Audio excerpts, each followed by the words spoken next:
Hoy vamos a ver a unos personajes muy particulares que fueron los sofistas, ¿sí? En el siglo V antes de Cristo, ya llegando a fin del siglo V, en Atenas se empiezan a promoverse estas figuras, la figura de los sofistas. Atenas, que está librando una guerra permanente con Esparta, las dos grandes polis de la época.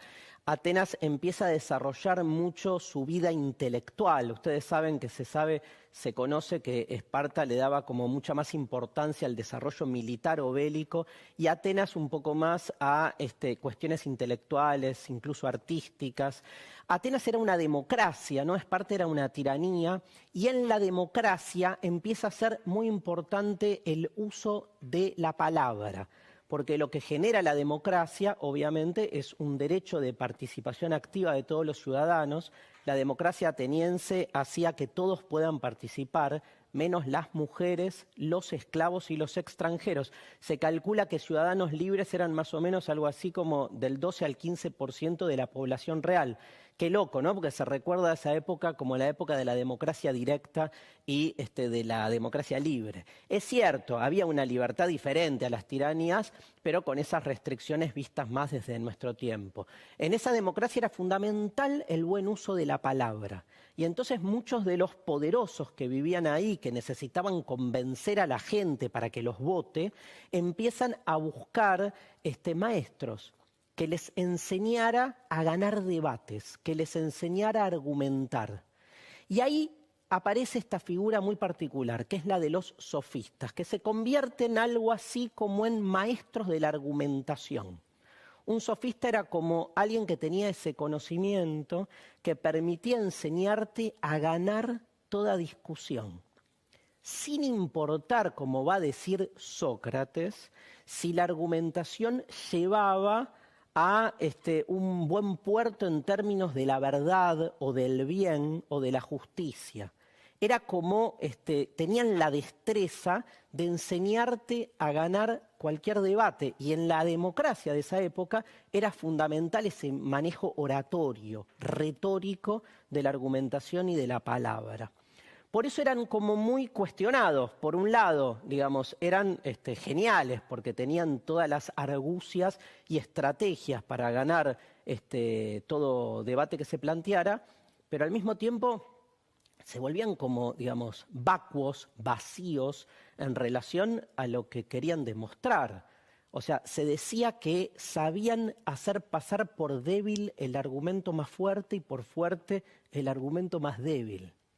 Estrategas de la palabra. ¿Reconoces a alguien en nuestra contemporaneidad parecido? En términos de oficio. Digo, cuando pensamos después el desarrollo en el tiempo de esta actividad, es una actividad bastante polémica, ¿no? Platón, a través de Sócrates, llama a los sofistas mercenarios del saber, porque de algún modo eran personajes que eran pagos, ¿no? Y que a partir de ese trabajo tenían como esa aptitud de enseñarte siempre a ganar cualquier discusión. Para eso utilizaban los sofistas un tipo de estrategia retórica llamada la falacia, palabra que ustedes conocen, pero que en ese momento las falacias, digamos, eran claves, porque en ese momento no había televisión. O sea, la gente se juntaba por ahí en el mercado o en la calle y se veía a 2, 3 tipos discutiendo entre sí, y entonces era como muy importante el manejo argumentativo. Por eso se usaban muchas veces las falacias, que son argumentos inválidos, son formas, digamos, en los que se instruía a los que querían ganar ese debate para, si estaban a punto de perder la discusión, meter una falacia, ¿no? Y romper el esquema. Les voy a contar 3 muy conocidas. Una, y digo esto para que no usemos falacias, porque es exactamente lo contrario de lo que implica una argumentación correcta. La falacia ad hominem. Ad hominem significa al hombre.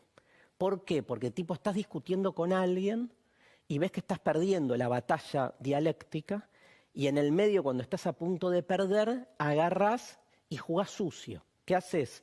Le decís al contrincante algo que no tiene que ver con el debate. Ponele que estás debatiendo qué es la justicia, alguna discusión sobre ese tema, pero ves que estás perdiendo, entonces en vez de bancarla, agarrás y le decís, perdóname, vos no podés decir nada porque sabemos que, no sé, tu mujer te fue infiel. Y el tipo como que medio trastabilla porque lo exponés públicamente y es algo que en realidad no importa, digo, es un problema de la pareja o discutamos qué es la fidelidad.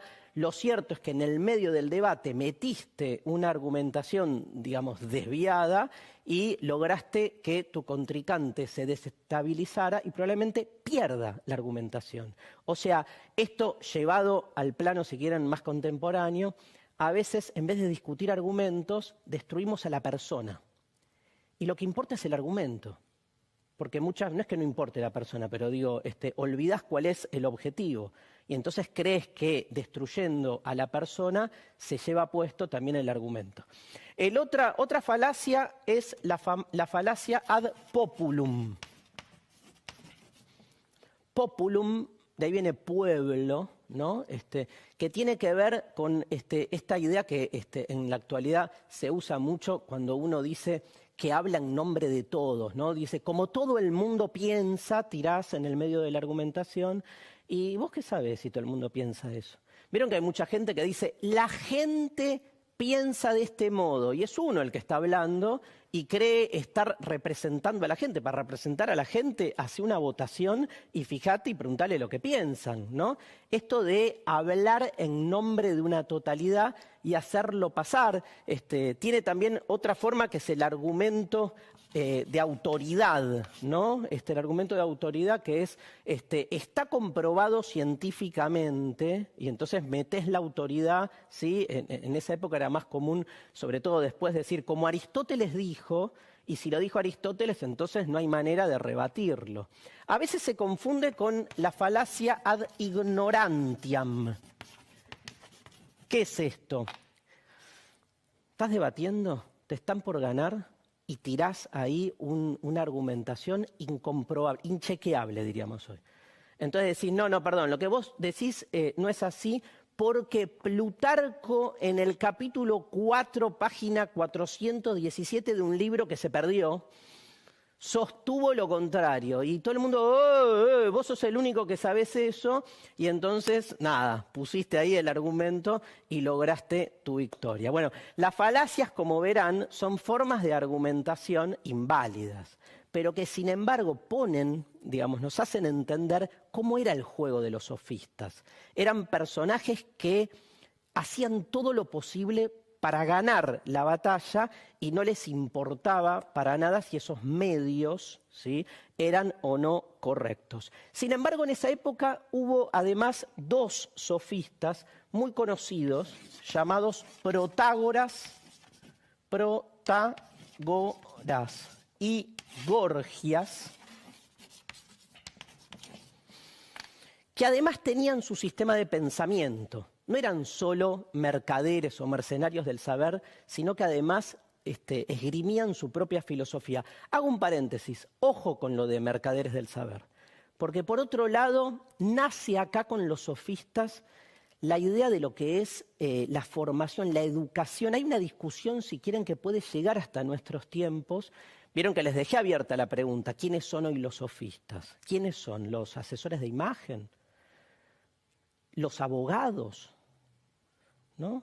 ¿Por qué no la docencia en algún sentido? Porque los primeros sofistas fueron los primeros educadores. Si uno le quitara esa connotación negativa que le imprime Platón en términos de mercader, ¿no? Porque de lo que se los acusa es de no enseñar con la verdad.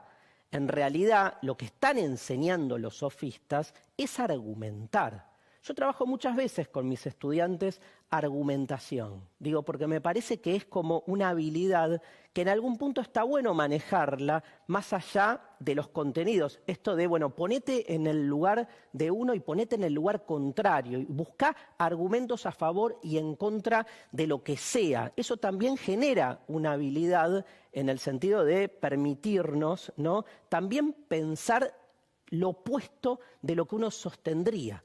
Y eso también me parece fundamental a la hora de pensar cómo actúa nuestro pensamiento. Protágoras y Gorgias, dos de los sofistas claves de esa época, los vamos a ver probablemente en el próximo micro. Es en este contexto en el que surge la figura de Sócrates. Sócrates, piensen ustedes que es el pensador fundamental que inicia el mundo clásico griego, ¿sí? Sócrates libra su lucha contra los sofistas porque él cree que el conocimiento, si no va en busca de la verdad, no es conocimiento, sino complicidad con el poder.